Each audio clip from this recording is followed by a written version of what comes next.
I've been taking part in every art trail since it began in 2005, and the first exhibition I did was based on a series of photographs of a house we used to go to as a family on holiday in Suffolk, and the lady who owned the house was in a position where she had to sell, and it was a case of taking pictures of the house, which was a strange sort of prefabricated wooden house which she'd brought her family up but wasn't really living it properly, so it had a sort of unique quality of the things and memories around it. So taking photographs of it was a nice way to sort of present that her life, really.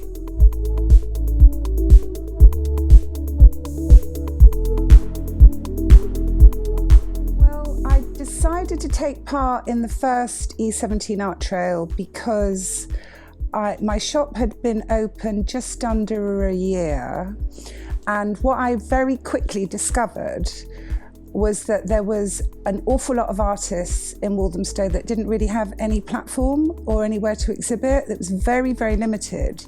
It's quite difficult to imagine now, but Walthamstow was a bit of a cultural desert in terms of places for people to exhibit and to meet and what have you, artists.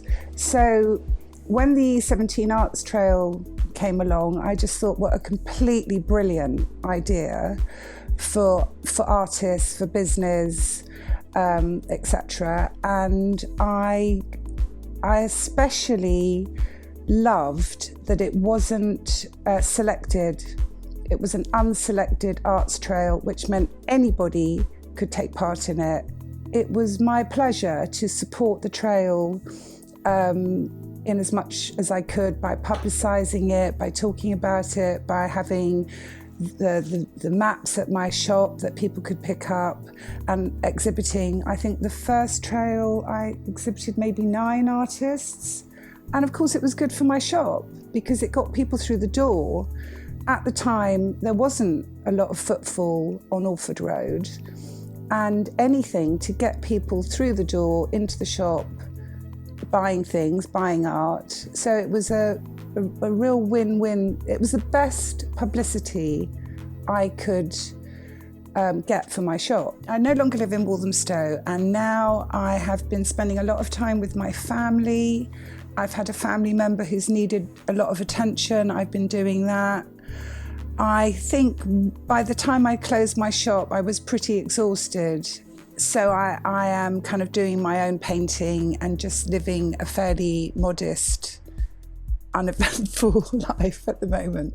Locally, we didn't have this huge range of independent coffee shops and creative spaces and community spaces.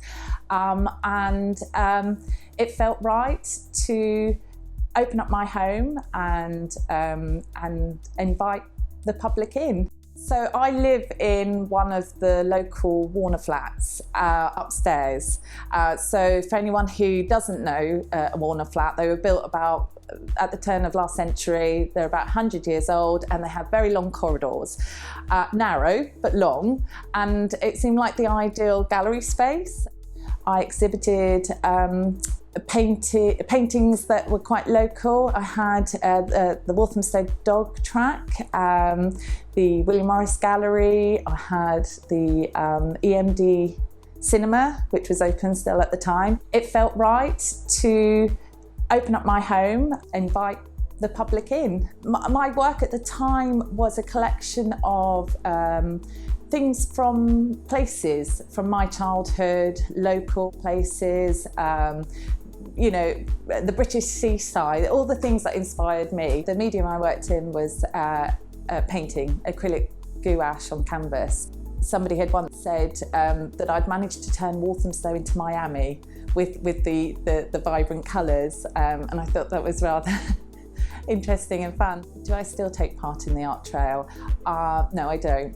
At the time, I had a very small baby, and to build up another body of work was a bit hard. It was hard at the time, and then along came the other one.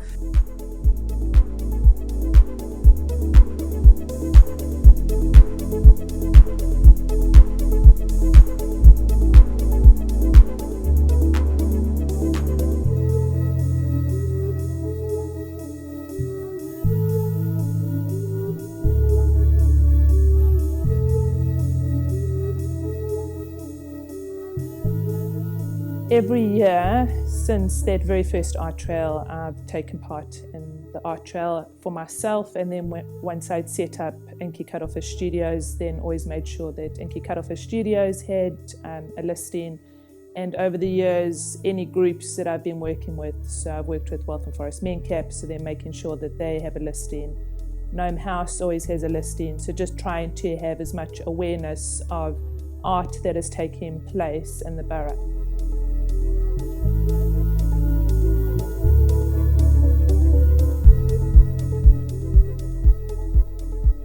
In 2015, I was diagnosed with breast cancer, and it's had a big shake-up in my life, and thinking about what is the meaning of life, and what is it that I want to get out, however long I have on this earth.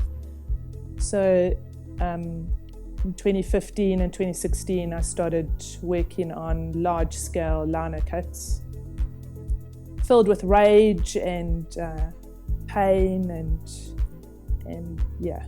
In 2016, my dad passed away, so that also meant that continuing kind of angst and drama. So I started reading Dante's Inferno, and then in 2017, I've started pulling myself out of that and saying there is more to life than all this horribleness. So trying to find hope and work with things that are more hopeful and filled with joy. I was invited to be artist in residence at Music in the Village. So music, started thinking, well, my work just through being artist in residence has started exploring music and light, and that's where I am at the moment. I decided to take part in the E17 Art Trail because it gave me an opportunity to show people who are interested in art my work. And if they were not interested, maybe they would become interested in art. I showed my watercolors of flowers, landscapes, and also some glass work, actually. I've taken part all these years, opened my flat, and my latest work is black and white.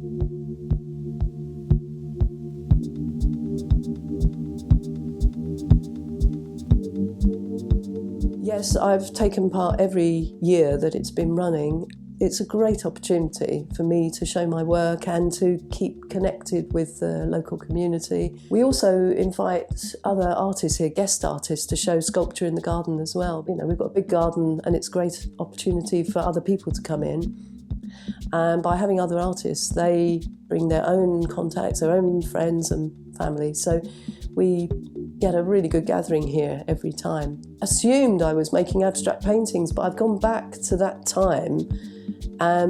My paintings were actually, I've forgotten I did them, but more pop art, and they were flowers and these sort of explosions, but they were not pure abstract painting that I think I'm doing now.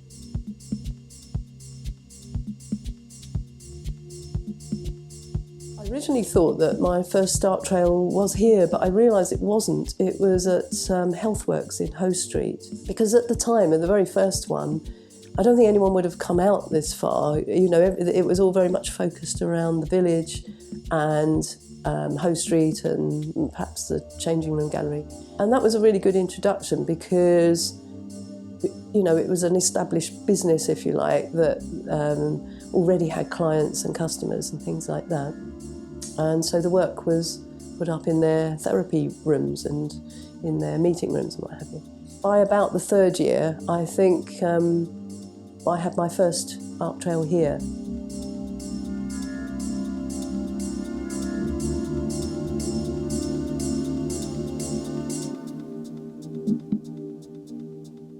I decided to take part in the E17 Art Trail. It was really, it wasn't about me at all. It was about Walthamstow and about the community. I try to take part every time. I love it, and it's just being part of the community, really. Originally, when I first did the Arts Trail, my work would have been quite different. I think I like to think I was a bit more kind of conceptual. So I would sort of work with themes, like it might be something like the Wild West. And so I did a lot of hard-edged, kind of quite figurative paintings. Sometimes work to do with handwriting, actually, which was something else I was kind of interested in. I'd blow up handwriting and it become this kind of really abstract mark making, and I'd make paintings with that. And anything from like glitter balls, disco balls, to which were sort of quite hard edged, and paintings that referred to Simpsons cartoons is another thing that I kind of, so anyone who came to my studio then and hears this will probably remember me. It's quite different from what I do now, which is more abstract.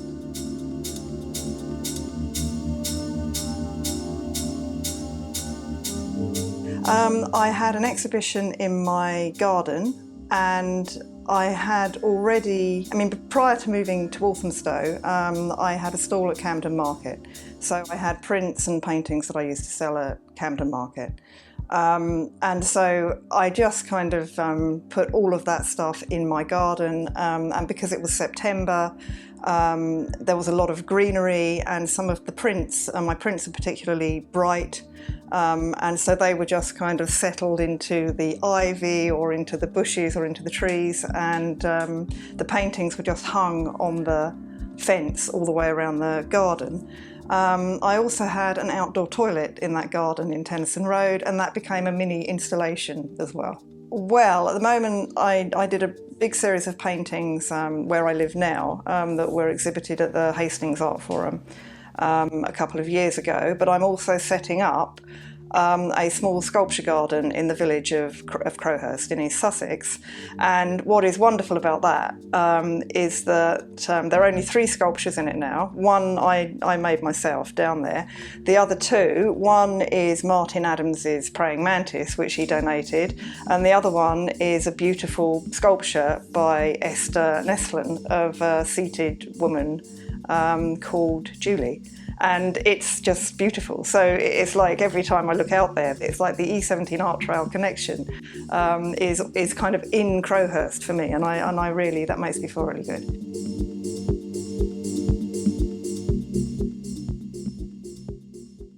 I show a photo montage.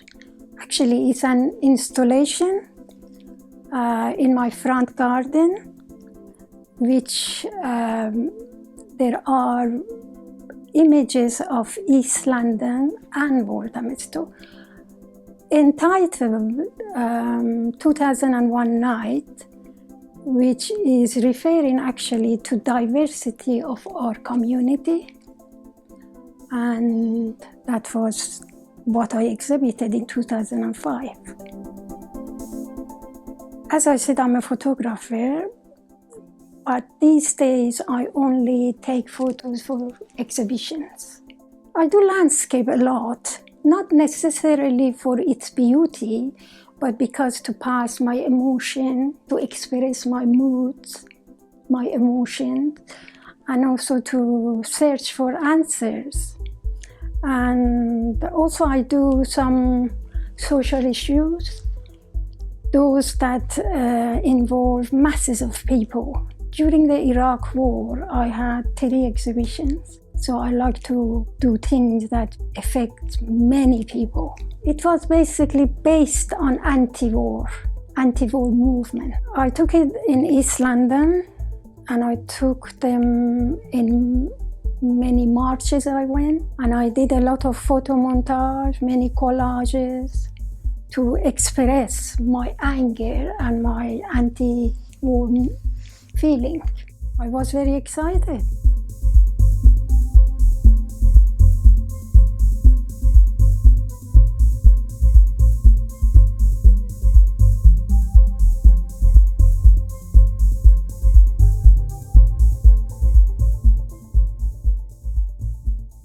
One word to describe taking part in the E17 Art Trail was it's got to be exciting. The one word I think I'd use to describe the experience of being in the art trail is transformative.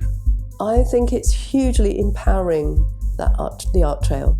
How would I describe taking part in the art trail in one word? Connected. I felt connected.